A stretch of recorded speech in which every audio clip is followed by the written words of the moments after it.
The wrench slipped from my greasy fingers and clattered against the concrete floor of my garage. 3 in the morning, and here I was, hunched over the engine of my battered F-150, trying to coax life back into the carburetor. This truck had seen better decades, much like everything else in my corner of suburbia. The American dream, they called it. More like the American joke, if you asked me. I wiped my hands on an oil-stained rag and stepped back to admire my handiwork. The engine block gleamed under the harsh fluorescent light, a testament to 20 years of keeping things running when everyone else would have given up. That's what I do. I fix things. Rylan Ventor, master of lost causes and broken machinery. Through the thin walls separating the garage from our kitchen, I heard voices. Mira's sharp tone cut through the night air like a blade, followed by our daughter Kayla's whining response. Normal teenage drama, I figured. Nothing new in the Ventor household. But then Kayla's voice rose, clear and cutting. "Dad's a joke, Mom. Why not be with someone who actually excites you? Uncle Silas is like 10 times the man he is." The rag fell from my hands. Uncle Silas. My half-brother, the golden boy with his finance job and expensive suits. The man who'd never worked an honest day with his hands, never came home with motor oil under his fingernails or aching muscles from real labor. And here was my own daughter, my own flesh and flesh, suggesting he was more of a man than I'd ever be. I pressed my ear against the wall, my heart hammering against my ribs. "Kayla, you don't understand the complexities." Mira's voice was strained, defensive. "I understand plenty. I see how you look at him during family dinners. I see how you dress up when he comes over. Dad's too stupid to notice, but I'm not." The silence that followed stretched like a rubber band about to snap. Then Mira spoke, her voice barely above a whisper. "Your father is a good man." "Good men finish last, Mom. You taught me that." I stumbled backward, knocking over a toolbox. Screwdrivers and socket wrenches scattered across the floor, but I barely heard the noise. 22 years of marriage, and this was what my family thought of me. The joke. The placeholder. The man too stupid to see what was happening under his own roof. But maybe I wasn't as stupid as they thought. The next morning arrived with the subtlety of a sledgehammer. Mira bustled around the kitchen, preparing for another day at her high-powered law firm, all sharp suits and sharper ambitions. She'd built her career on reading people, on finding their weaknesses and exploiting them. Apparently, she'd been practicing at home. "Coffee's ready," she said without looking up from her phone. Always the phone these days, fingers dancing across the screen like she was conducting some secret orchestra. "Thanks." I poured myself a cup and watched her over the rim. 22 years, and I was seeing her clearly for the first time. The way she angled her body away from me, the way her eyes never quite met mine anymore, the way she'd started wearing perfume to bed. Kayla shuffled into the kitchen, still in her pajamas, phone already glued to her ear. 17 years old, and already an expert at looking through me like I was furniture. "Morning, kiddo." She grunted something that might have been a greeting and grabbed a piece of toast. The same girl who used to climb into my lap and demand bedtime stories now couldn't spare me a glance. "I'll be late tonight," Mira announced, finally looking up. "Big case. You'll have to handle dinner." Another late night? I kept my voice neutral, but something flickered in her eyes. Guilt? Fear? Hard to tell with lawyers. "It's important, Rylan. Some of us have careers that matter." There it was, the casual cruelty disguised as necessity. I'd heard variations of this theme for months now, each one a little sharper than the last. My auto shop, the business I'd built from nothing, was apparently just a hobby compared to her legal empire. "Sure thing. I'll just be here keeping the lights on." She paused at the door, her hand on the knob. For a moment, I thought she might say something real, something honest. Instead, she adjusted her purse strap and walked out without another word. Kayla followed soon after, leaving me alone with the morning silence and my growing suspicions. I'd always prided myself on being a straightforward man. You want something fixed, you bring it to me. You want honesty, I'll give it to you straight. But this situation called for a different approach. If my wife was playing games, maybe it was time I learned the rules. The laundry room yielded the first clue. Tucked into the pocket of Mira's blazer, I found a phone I'd never seen before. Small, cheap, the kind you buy with cash at a convenience store. The kind you use when you don't want certain conversations showing up on the family plan. My hands shook as I powered it on. The screen lit up, revealing a dozen unread messages. No password protection. Either Mira was getting sloppy, or she never expected me to go looking. The first message made my stomach clench. Can't wait to see you tonight. The usual place? The sender was listed simply as S. Before we dive deeper into this story, I have one small request. Please subscribe, drop a like, comment, and hit that hype button to boost this channel so more people can discover these incredible Reddit stories.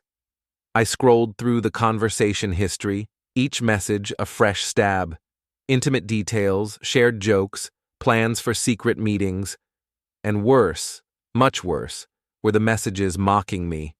My work, my appearance, my apparent inability to satisfy my wife in any meaningful way. He actually thinks I'm working late again, read one message from Mira. Sometimes I wonder how he ties his shoes without help. The response from S, don't worry about him. After tonight, you won't have to pretend much longer.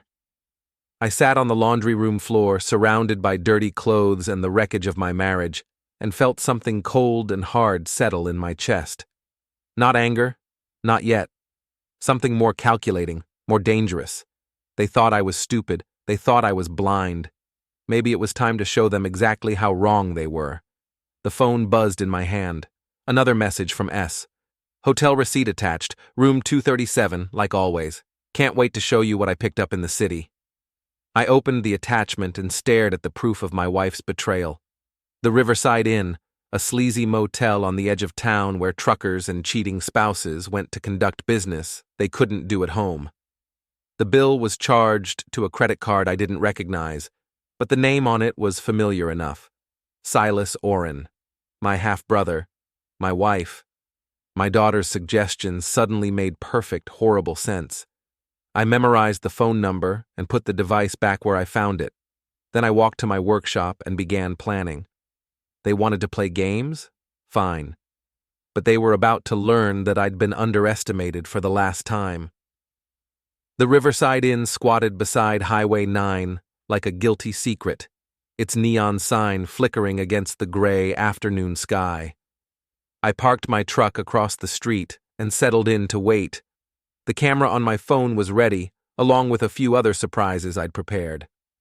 At 4:30, Mira's silver sedan pulled into the parking lot. She sat in the car for a moment, checking her makeup in the rearview mirror, then walked to room 237 with the confidence of someone who'd made this trip many times before.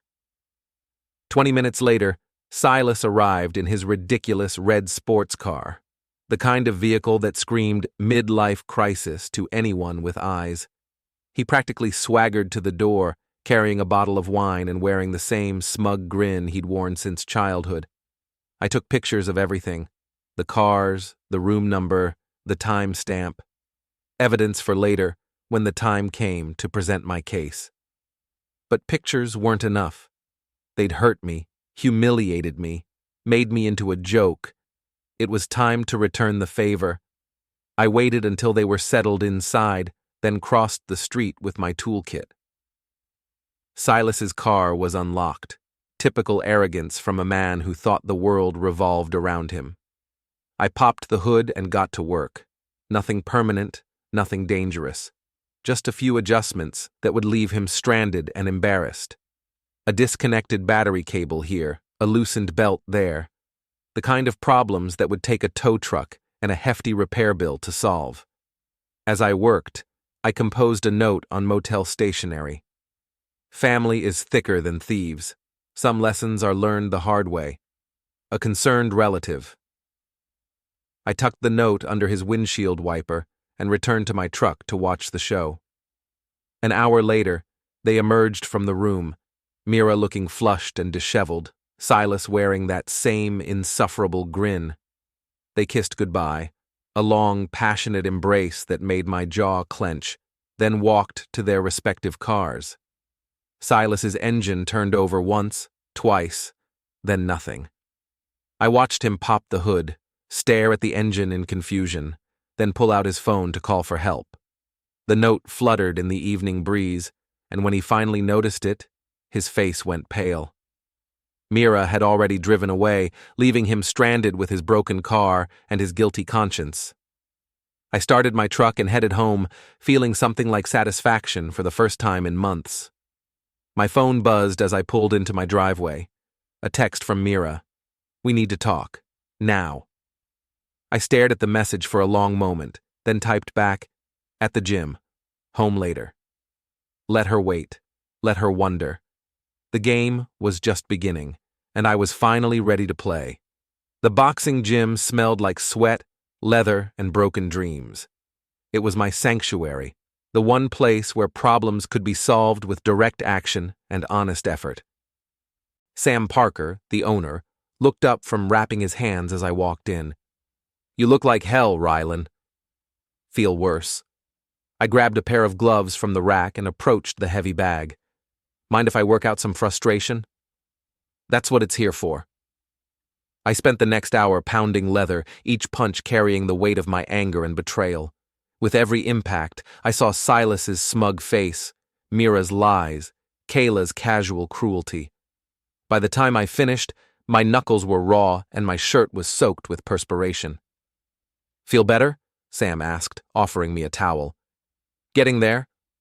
I wiped my face and sat on a nearby bench. "Sam, you ever been married?" "Twice. Both disasters." He settled beside me, his weathered face creased with understanding. "What's eating you?" I almost told him everything. The phone, the hotel, the betrayal that was tearing my life apart. But some wounds were too fresh to share, even with an old friend. Just family stuff. You know how it is. I know how it gets. But remember, whatever you're thinking of doing, make sure you can live with it afterward. His words followed me home, where Mira was waiting in the living room like a prosecutor preparing for trial. She'd changed out of her work clothes into something casual, but her posture was rigid with tension. "Where were you?" "I told you, the gym." I tossed my keys on the coffee table and sat across from her. "What did you want to talk about?" Her eyes searched my face, looking for something. Suspicion? Guilt? "Silas had some trouble tonight. His car broke down at that motel on Highway 9. "That's unfortunate. What was he doing there?" The question hung in the air between us like a challenge. Mira's composure cracked slightly, just enough to let me see the fear underneath. "He was meeting a client. Business dinner. At the Riverside Inn? That's an interesting choice for a business meeting." Her face went pale. "How do you know which motel?" "Lucky guess." I leaned back in my chair, studying her reaction. Must have been some client keeping him there for hours. "Rylan, what are you implying?" "Nothing at all, just making conversation about family." I stood and headed for the stairs. "I'm tired. Long day at the shop." "Wait." Her voice stopped me at the bottom step. "Is there something you want to ask me?" I turned back, seeing her clearly for perhaps the first time in years. The woman I'd married, the mother of my child, the person I'd trusted with my heart and my future. All of it built on lies. "No questions, Mira. I think I have all the answers I need." The next few days passed in a strange, tense calm. Mira watched me constantly, looking for signs that I knew more than I was letting on. Kayla continued her campaign of casual disrespect, apparently unaware that her loose tongue had started this whole investigation. I played the part of the oblivious husband, going to work, coming home, maintaining the routine that had defined our lives for 2 decades. But underneath the surface, I was planning. The first step was intelligence gathering. I made copies of the burner phone messages before Mira could delete them. I tracked her movements, noting the patterns and timing of her deceptions. I researched Silas's finances, his job, his vulnerabilities. The second step was building a network. I reached out to old friends, renewed connections that had been neglected during my years of domestic contentment. Some were eager to help when they learned what was happening. Others offered resources I hadn't expected. The third step was patience. Revenge served cold, as they say, and I wanted mine to be absolutely freezing. My opportunity came the following Friday. Mira announced another late night at the office, and Kayla made plans to stay at a friend's house. I would have the evening to myself, and I intended to make good use of it. I followed Mira's car through evening traffic, staying far enough back to avoid detection. She drove straight to the law firm, parked in her usual spot, then waited. 20 minutes later, a familiar red sports car pulled up beside her. Silas got out and walked to her window. They talked for a few minutes. Then Mira moved to his car. Together, they drove to an upscale restaurant downtown, the kind of place I couldn't afford on a mechanic's salary. I parked across the street and watched them through the window. They sat close together, holding hands across the table, sharing intimate conversations and expensive wine. To any observer, they looked like lovers celebrating an anniversary, which, in a way, they probably were. I took more pictures, documenting their public display of affection. Then I made some phone calls. Anna? It's Rylan Ventor. Yes, Mira's husband. I was wondering if you could help me with something. Anna Patterson was Mira's best friend and closest confidant at the law firm. She was also ambitious, resentful, and more than willing to share gossip when it served her purposes. A few careful questions revealed that Mira's late nights were common knowledge among her colleagues, and that her relationship with Silas was an open secret in their social circle. Everyone knows, Anna said, her voice dripping with false sympathy. We just assumed you were okay with it. Okay with it? Well, you know how these things go. Successful women, marriages that have run their course. We figured you had some kind of arrangement. An arrangement. As if my marriage was a business deal that could be renegotiated without my knowledge or consent. Actually, Anna, I was hoping you could help me understand something else. Mira mentioned some irregularities in the firm's billing practices. Something about padding client hours? The silence on the other end of the line was deafening. When Anna finally spoke, her voice was tight with panic. I don't know what you're talking about. Really, because I have some documentation that suggests otherwise, but maybe we could discuss it in person. Are you free tomorrow? Rylan, I think there's been a misunderstanding. No misunderstanding. Just a conversation between friends. I'll be in touch. I hung up and smiled for the first time in days. The pieces were falling into place, and the picture they formed was going to be very interesting indeed. My phone buzzed with a text from Mira. Working very late tonight, don't wait up. I typed back, take your time, I'll be here when you get home. But I wouldn't be waiting passively. I had work to do, calls to make, and a web of consequences to weave.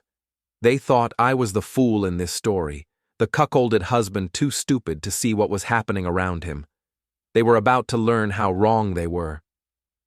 Saturday morning brought rain and revelation. I sat in my kitchen, drinking coffee and reading the local newspaper, when Kayla stumbled downstairs with her phone already pressed to her ear. No way, Jessica. My dad would never figure it out. He's like, completely clueless about everything. She grabbed a piece of toast and continued her conversation, apparently forgetting I was in the room. Mom's way too smart for him. She could probably bring her boyfriend home for dinner and Dad would just ask if he wanted seconds. I folded my newspaper carefully and looked at my daughter. Really looked at her. When had she become so cruel? When had casual disrespect become her default mode of communication? Kayla. She glanced over, rolling her eyes. What? Put the phone down, we need to talk. I'm busy. Now. Something in my tone must have registered because she ended her call and slouched into the chair across from me. What's your problem? My problem is that my daughter thinks I'm an idiot. She had the grace to look slightly uncomfortable. I never said that. You didn't have to. Your actions speak plenty loud. I leaned forward, studying her face. Tell me something, Kayla. What do you think makes someone worthy of respect? I don't know. Success? Money? Not being a total loser? The words hit like physical blows, but I kept my expression neutral. Interesting perspective. So your mother deserves respect because she makes money? She's important. People listen to her. And Uncle Silas? Her face lit up with enthusiasm. Uncle Silas is amazing. He drives that cool car, he dresses nice, he takes us to expensive restaurants. He's everything a man should be. Everything I'm not, you mean? She shrugged, apparently seeing no reason to soften the blow. You said it, not me. I nodded slowly, filing away another piece of evidence for the case I was building. Well, I appreciate your honesty. It's good to know where I stand. Dad, I didn't mean… Yes, you did. And that's fine. We all make choices about who we respect and why. I stood and rinsed my coffee cup in the sink. Just remember that choices have consequences. She was still sitting at the table when I left for my meeting with Anna Patterson. We met at a coffee shop downtown, neutral territory, where Anna could feel safe and I could control the conversation. She arrived 10 minutes late, looking nervous and overdressed in a designer suit that probably cost more than I made in a week. Rylan, I want you to know that I never meant for things to get complicated. Complicated? I stirred sugar into my coffee and smiled. That's an interesting way to describe it. Look, what Mira does is her business. I'm just a friend. A friend who helps cover her tracks. A friend who lies to her husband. A friend who participates in making me look like a fool. Anna's composure cracked slightly. It's not like that. Then what is it like, Anna? Help me understand. She glanced around the coffee shop, making sure no one was listening. Mira is unhappy. She has been for years. She needs more than what she has at home. More than a husband who loves her. More than a family. More than someone who doesn't understand her ambitions. Someone who challenges her intellectually. Someone like Silas. He gets her in ways that, well, in ways that maybe you don't. I nodded, as if this made perfect sense. And the billing irregularities at the firm? How do those fit into Mira's intellectual needs? Anna went pale. I told you, I don't know anything about that. Really? Because I have copies of several client files that suggest otherwise. Phantom hours, inflated expenses, creative accounting. I pulled out a manila folder and set it on the table between us. Would you like to refresh your memory? Her hands shook as she reached for the folder, then stopped. How did you get these? Does it matter? What matters is what they show. A pattern of fraud that could destroy careers, end partnerships, maybe even result in criminal charges. Rylan, please. You don't understand the pressure we're under, the quotas, the expectations. I understand plenty. I understand that you've been stealing from clients to fund your lifestyle. I understand that Mira's been helping you cover it up. And I understand that this information could be very valuable to the right people. Anna's face crumpled. What do you want? Information. Complete honesty about my wife's activities, names, dates, details. And if I refuse? I closed the folder and slipped it back into my jacket. Then I make some phone calls to the State Bar Association, the District Attorney's Office, and a few investigative reporters I know. Your choice. She stared at me for a long moment, as if seeing me clearly for the first time. You're not the man I thought you were. No, I'm not. I'm the man you helped create. For the next hour, Anna told me everything. The affair had been going on for 8 months, starting at a family barbecue where Mira and Silas had reconnected after years of distant politeness. What began as flirtation had quickly escalated to regular meetings, expensive gifts, and plans for a future that didn't include me. She's going to ask for a divorce, Anna said, her voice barely above a whisper. Silas has been pushing her to end things with you. When? Soon. She's been gathering financial information, documenting assets. She wants to make sure she gets her fair share. Her fair share of what I built. She contributed too, Rylan. Her salary, her connections, her lies, her betrayal, her decision to destroy our family for a man who's never committed to anything in his life. Anna flinched at the venom in my voice. Maybe if you fought for her, fight for someone who doesn't want to be fought for, someone who's been planning my destruction behind my back? I shook my head. I don't think so, Anna. But I appreciate the suggestion. I stood to leave, then paused. One more thing. This conversation never happened. If Mira asks, you haven't seen me, haven't talked to me, know nothing about any folders or documents. Understood? She nodded miserably. Good. Because if I find out you've warned her, our next conversation will be with lawyers present. I left her sitting in the coffee shop, staring into her untouched latte like it held answers to questions she was afraid to ask. The drive home gave me time to process what I'd learned. 8 months of deception, 8 months of planning, 8 months of being treated like an obstacle to be removed rather than a husband to be respected. They wanted a divorce? Fine. But it was going to be on my terms, not theirs. I spent the afternoon in my workshop, ostensibly working on a customer's engine but actually planning my next moves. The evidence I'd gathered was damning, but it needed to be deployed strategically for maximum impact. Mira came home around 6, carrying takeout from an expensive restaurant and wearing the satisfied expression of someone who'd had a very good day. "How was your Saturday?" she asked, setting the food on the kitchen counter. "Productive. Learned some interesting things." "Oh? Like what?" I opened the takeout containers and inhaled the aroma of food I couldn't normally afford. "Just business stuff. Boring technical details." She relaxed slightly, apparently reassured that my interests remained safely mundane. "Well, I have some news that might interest you. The firm is sending me to a conference next weekend. Chicago, 3 days. That sounds important. It is.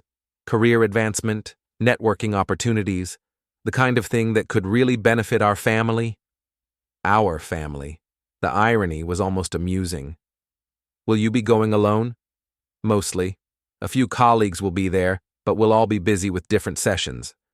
"Colleagues like Anna?" "Among others." She busied herself with plates and silverware, avoiding my eyes. "You don't mind, do you? I know it's short notice." "Not at all. You should definitely go. Sounds like exactly the kind of opportunity you've been working toward." She smiled, apparently pleased with my understanding attitude. "Thank you, Rylan.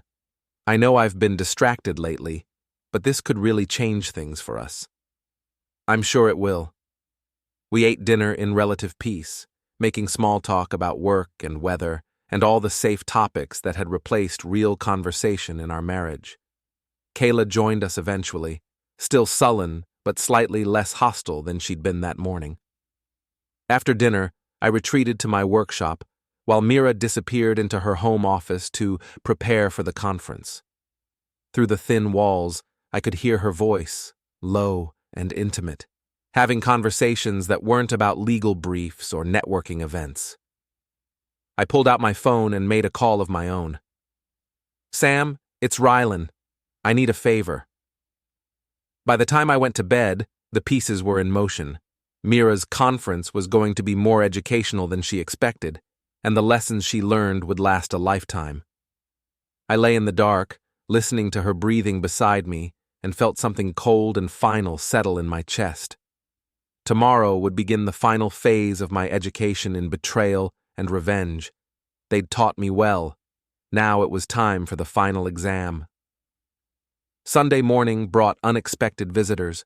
I was working on my truck when Silas pulled into the driveway, his sports car gleaming in the autumn sunlight. He climbed out wearing khakis and a polo shirt, looking like he'd stepped off a golf course. "Morning, brother," he called out, all smiles and casual confidence. "Silas, what brings you by? Can't a guy visit his family without an agenda?" He leaned against my workbench, careful not to get his clothes dirty. "Heard you had some car trouble the other night." "Car trouble?" "Yeah, Mira mentioned you were stranded somewhere. Thought maybe I could help out. Family looking after family." The lies came so easily to him. I wondered if he'd always been this smooth or if deception was a skill he'd developed specifically for this situation. "That's thoughtful of you, but the truck's running fine." "Good to hear." He glanced toward the house. "Mira around?" "Inside somewhere. You know how it is on weekends. Everyone doing their own thing." "Right." He pushed off from the workbench and headed for the door. "Mind if I say hello?" "Your choice." I watched him disappear into the house, then quietly followed. The kitchen window gave me a perfect view of the living room, where Silas found Mira folding laundry. Their greeting was carefully casual, a brief hug, polite conversation, but I caught the subtle touches, the meaningful glances, the intimate familiarity that spoke of recent shared experiences. "How's the conference planning going?" Silas asked, settling onto the couch beside her. "Good. Everything's arranged." Mira glanced toward the kitchen, checking for my presence. "Rylan seems fine with it." "Of course he is. He trusts you completely."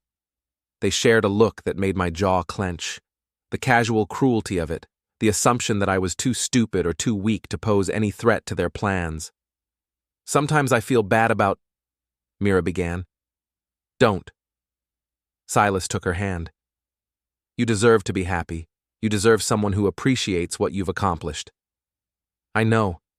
It's just 22 years. It feels like I'm throwing away half my life."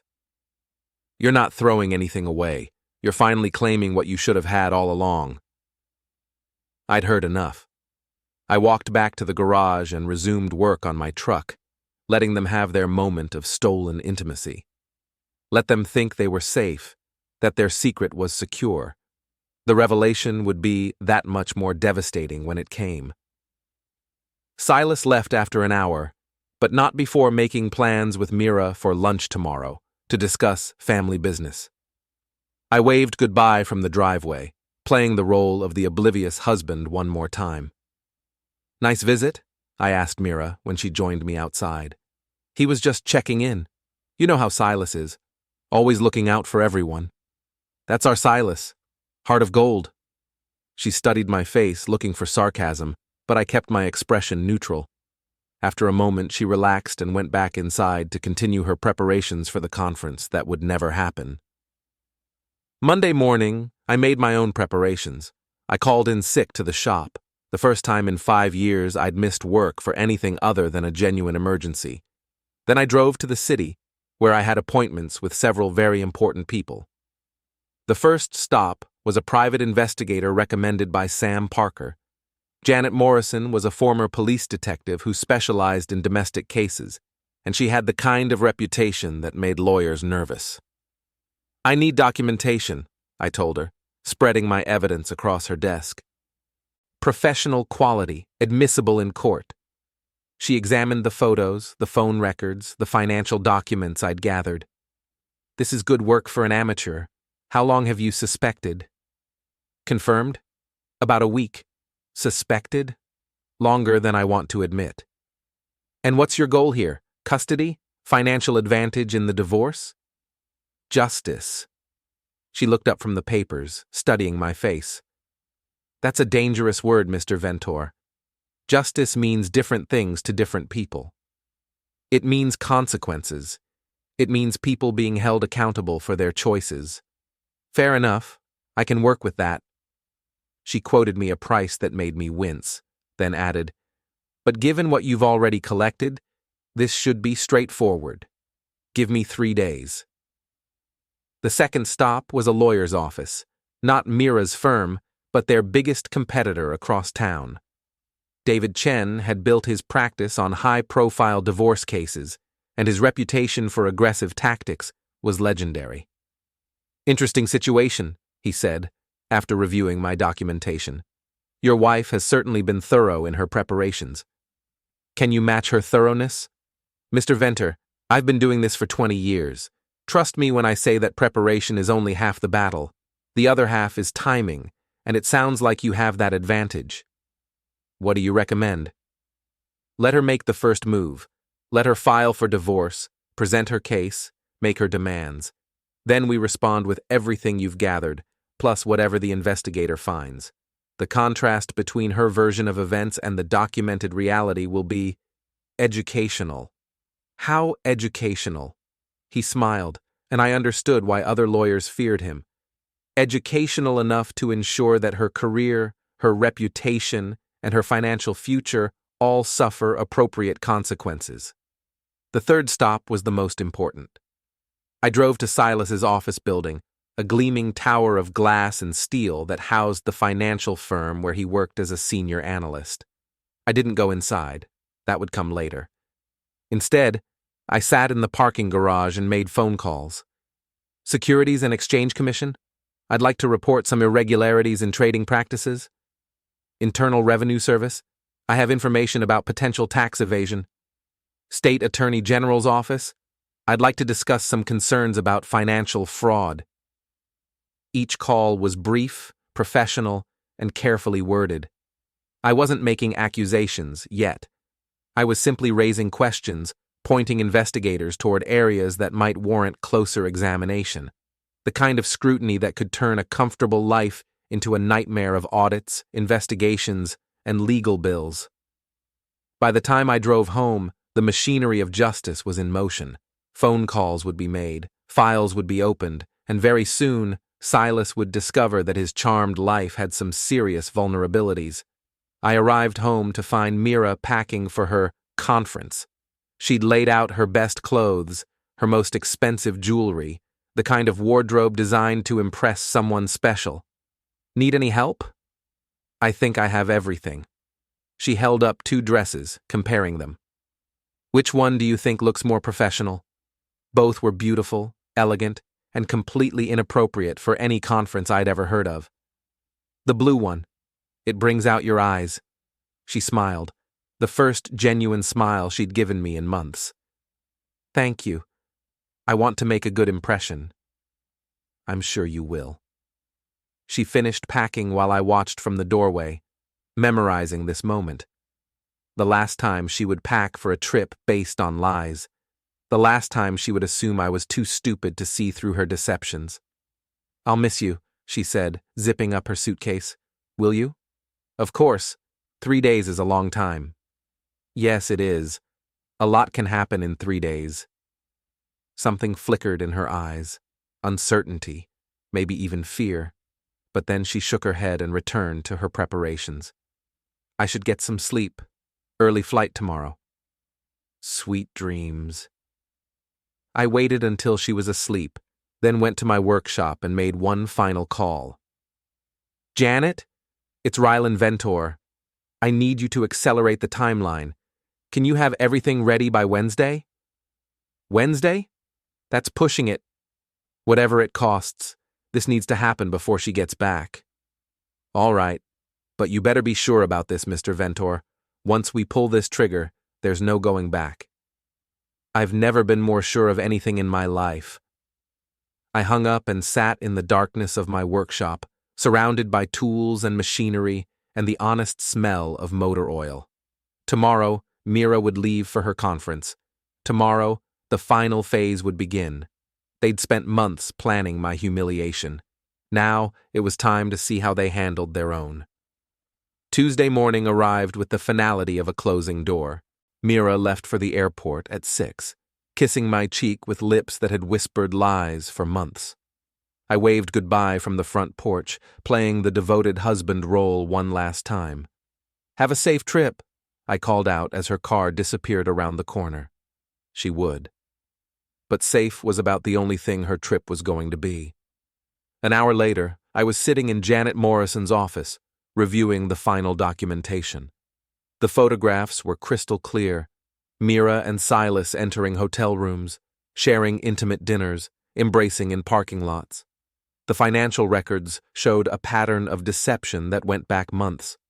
The phone transcripts revealed the depth of their betrayal in their own words.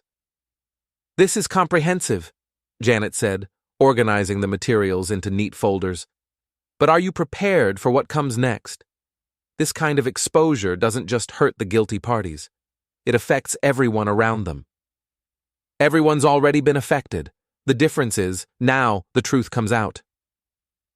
"And your daughter?" I'd been dreading this question. Kayla made her choice when she decided to mock me behind my back. Maybe learning about consequences will be educational for her too. Janet nodded grimly. "Your call, but remember, once this information becomes public, you can't control how it spreads or who gets hurt in the crossfire." "The crossfire started 8 months ago. I'm just returning fire." I left her office with 3 sets of documentation. One for my lawyer, one for the appropriate authorities, and one for a very special presentation I had planned. The next stop was David Chen's office, where we finalized the legal strategy.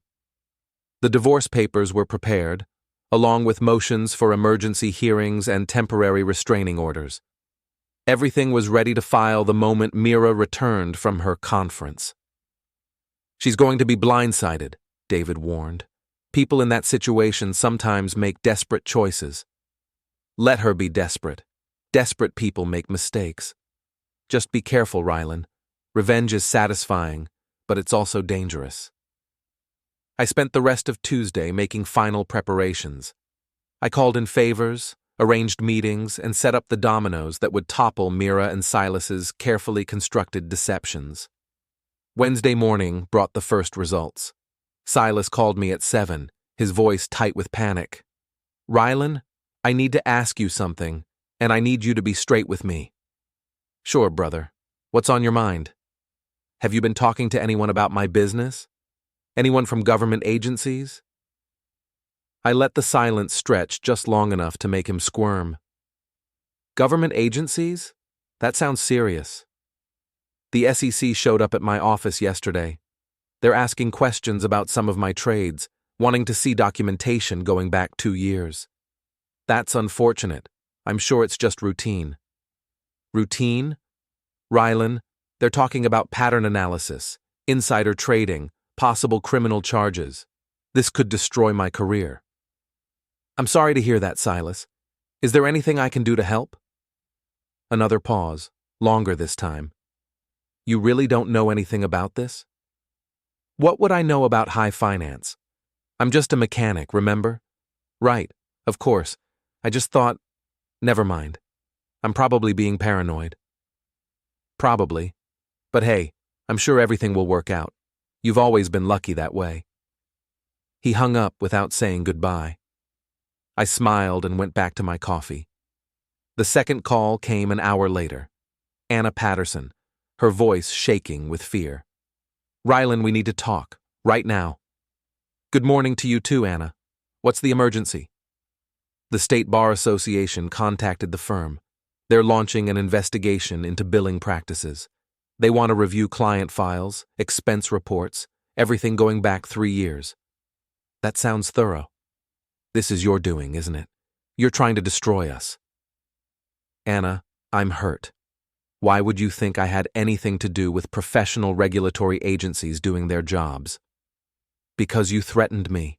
Because you have those documents. I shared some concerns with the appropriate authorities.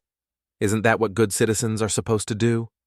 You bastard, you're going to ruin innocent people. Innocent people don't have anything to worry about, Anna. Only the guilty need to fear the truth. She hung up on me, but not before I heard her crying. The third call never came, but I didn't need it.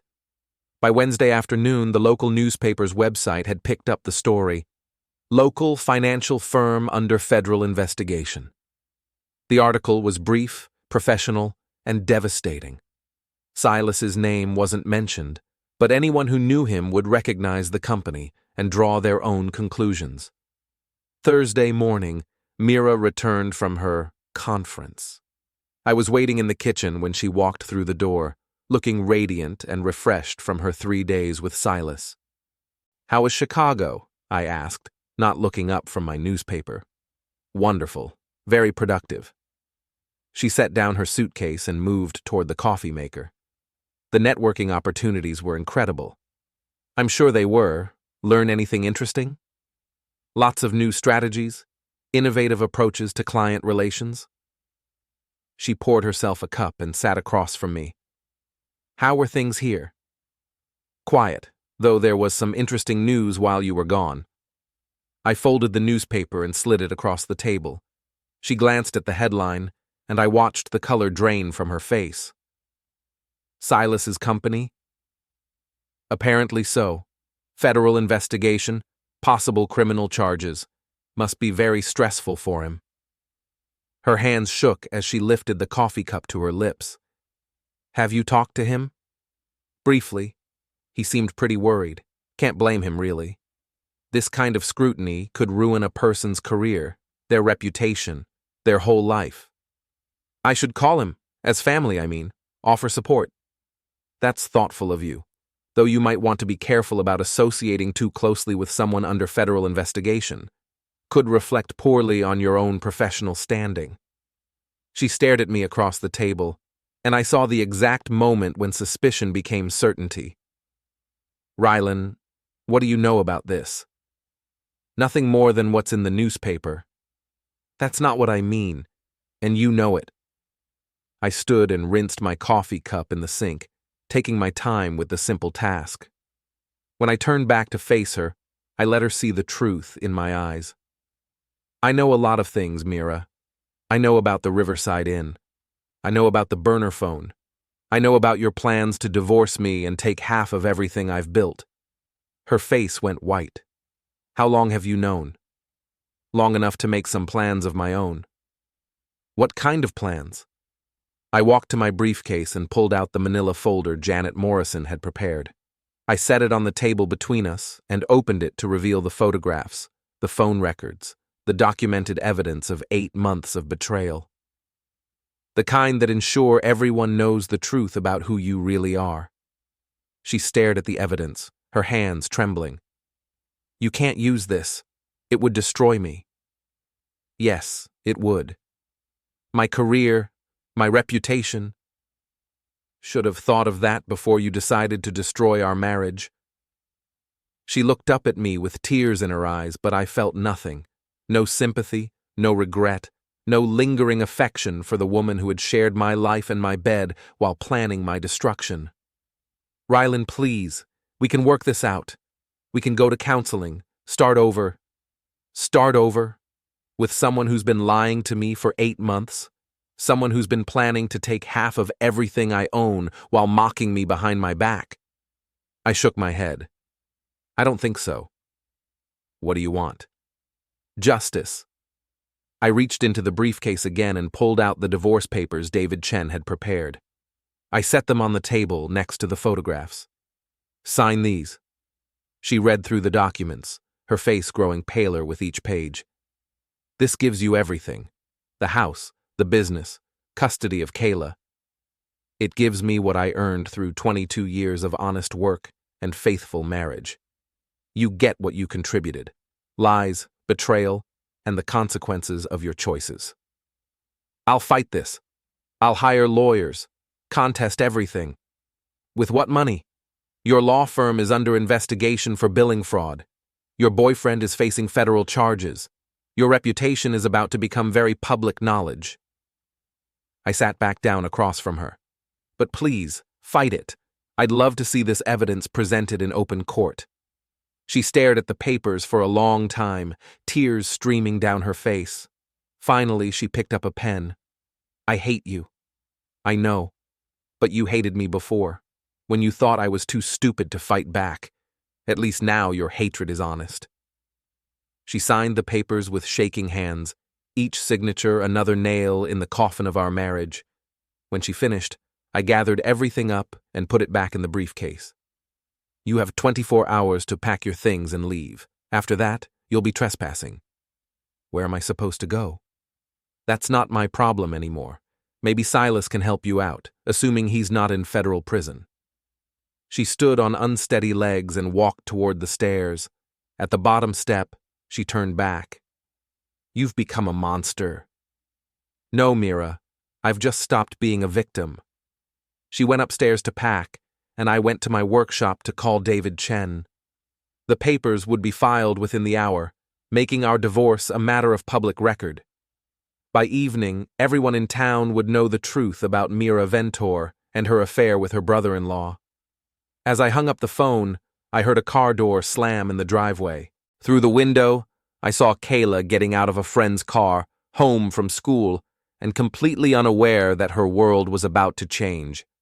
I walked outside to meet her, the final piece of my reckoning waiting to fall into place. "Dad? What's going on? Mom's car is here, but she's supposed to be at that conference." "Conference ended early. We need to talk." She followed me into the house, where the sounds of packing drifted down from upstairs. Her face showed confusion, then growing alarm as the reality of the situation began to sink in. "Dad, what's happening?"